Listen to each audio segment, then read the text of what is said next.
bisa Budidai dalam rangka mengikuti kegiatan pembelajaran sekaligus kamu relawan hebat dari aktivitas satu yang penting untuk mengikuti sosialisasi dari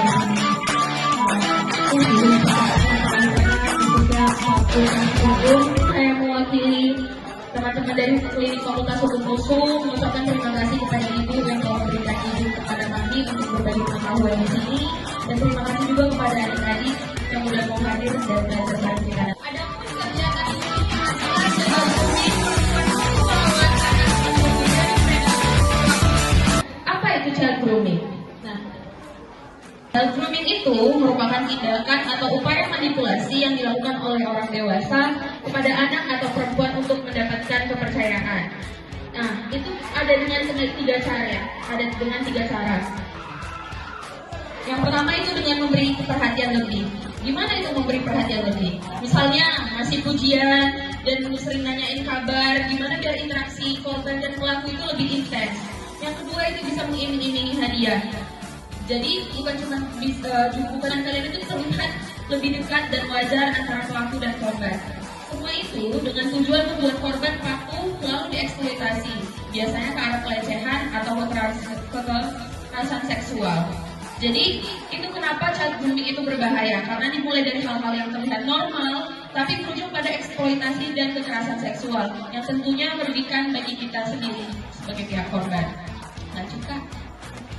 Jadi kita masuk yang kedua itu, kenapa sih child grooming itu berbahaya?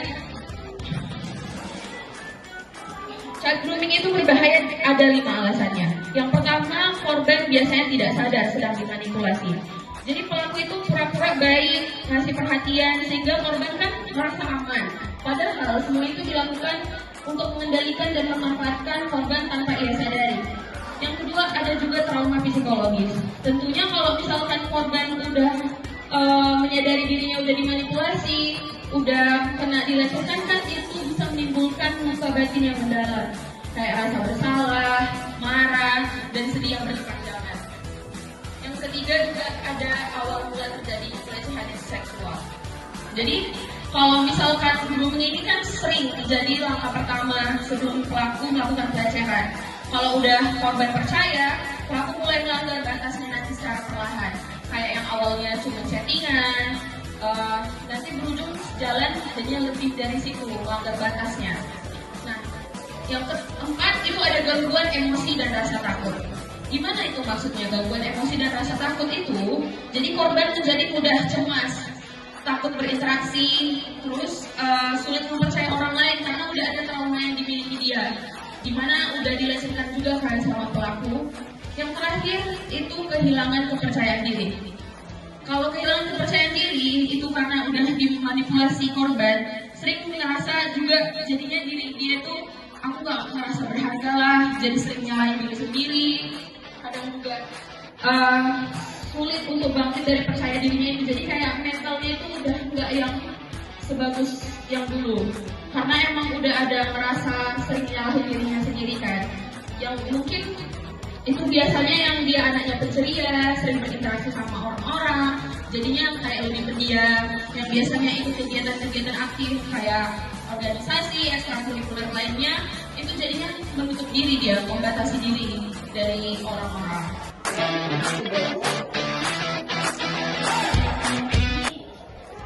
Oh, main-main tipe-tipe aksi ya, nggak cuma tipe-tipe main-main cuma berkomunikasi ya. Sebenarnya jaga-jaga juga ya kalau dalam game online atau apa, kadang-kadang ada juga kegiatan cyber di orang dewasa pura-pura jadi anak kecil. Di Metropos ada orang dewasa untuk program. Pernah deh. Aduh, bisa apa ya itu lah.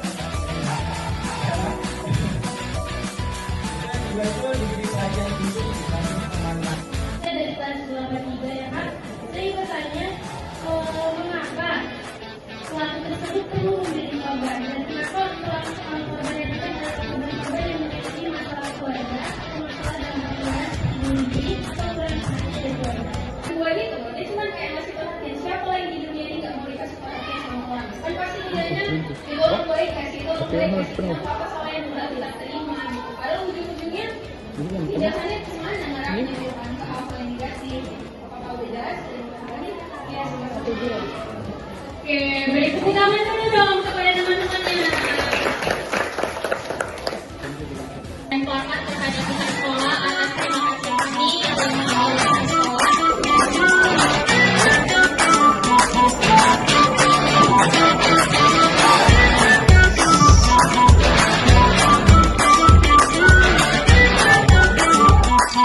Acara ini dapat menambah